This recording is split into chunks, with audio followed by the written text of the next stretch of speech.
Now, how weak is Joe Biden?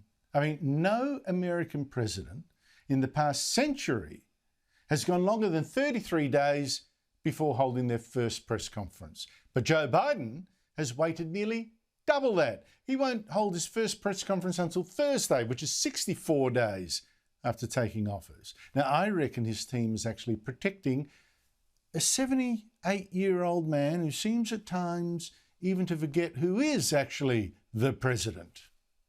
Now, when President Harris and I took a virtual tour of a vaccination center in Arizona. President Harris? And yes, I know we can all trip over, but Biden's stumbles last week only suggest again that he is frail. And China's top diplomat, Yang Jiechi, last weekend at a very spiteful summit with US officials, top US officials, made clear that China thought that the United States was now weaker.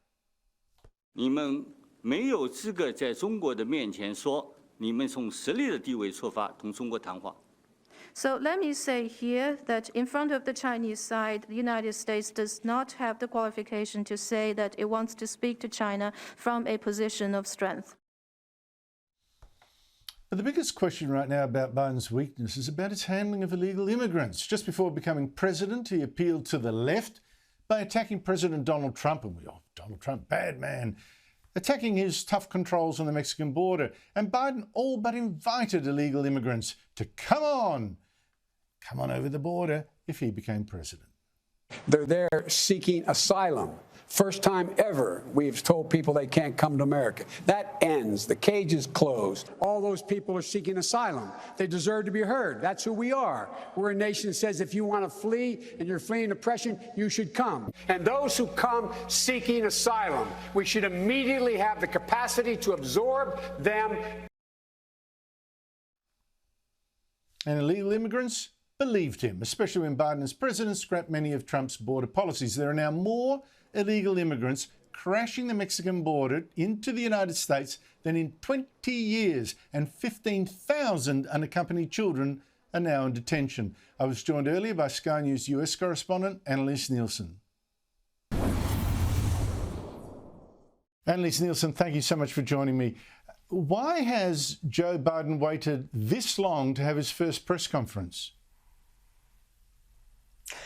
Well, a lot of it has been to do with the coronavirus pandemic. They've said, look, we need to get in here and start managing this quickly. He has done a handful of his own media interviews and has been out doing some different activities that have had media coverage. And so they've said he's not been completely hidden, but it is an extraordinarily long period of time, especially in the midst of a pandemic. The response from the Biden administration has been that they've returned to doing daily press briefings. And so they have had the opportunity to ask questions of the administration from Press Secretary Psaki. But what we have seen is a lot of deflection in those press conferences as well. We see the Press Secretary saying, we'll circle back to that, we'll come back to that later, I'll get more advice on that. But from what I can see on the ground, having spent a little bit of time now on the White House grounds, as you can get access to, you need a COVID test to be cleared, and there's only a certain number that they allocate each day even to get onto the grounds. There's a very different mood among the press corps compared to what there was during the Trump administration. There's fewer people rostered on now because there's greater predictability of what they're going to get from the Biden administration. They're told much earlier ahead of time what the plan is going to be, and they tend to stick to it. Whereas with Donald Trump's administration, there was always needing to be a certain number of people rostered on each day because they didn't know if he was going to get on Twitter and just put it all out there. But that also had its own impact of him talking directly to the American public. And so it's really a different time. There's different ways to hold a president accountable, but certainly people are going to be watching this very closely because it has been longer than we've seen from really any other president in this current media environment.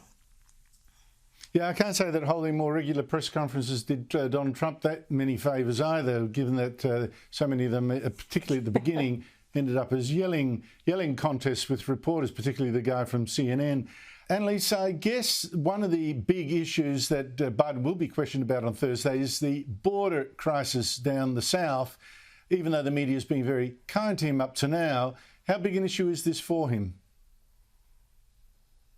This is becoming an extremely serious issue. It's really playing into the Republican base, and it's given the Republicans something to talk about when they're really under pressure on so many of the other big policy issues that we've seen from the Biden administration, tackling things like economic stimulus and the COVID-19 pandemic.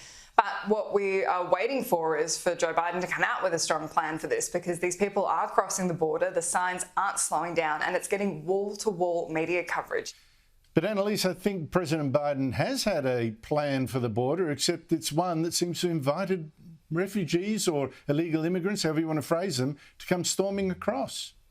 The one they can't do, though, is have to have unaccompanied minors in these facilities for more than 72 hours, because that is illegal, and that's a law that they've spoken out against many times in the past. And these pictures are quite upsetting. It's the same kind of imagery that was held against Donald Trump when he was turning around unaccompanied minors at the border. And so this is what the Biden administration is going to have to fight. It's going to take money, because they're looking at already having to spend money on hotels to keep these unaccompanied minors, also the immigrants coming in without documentation.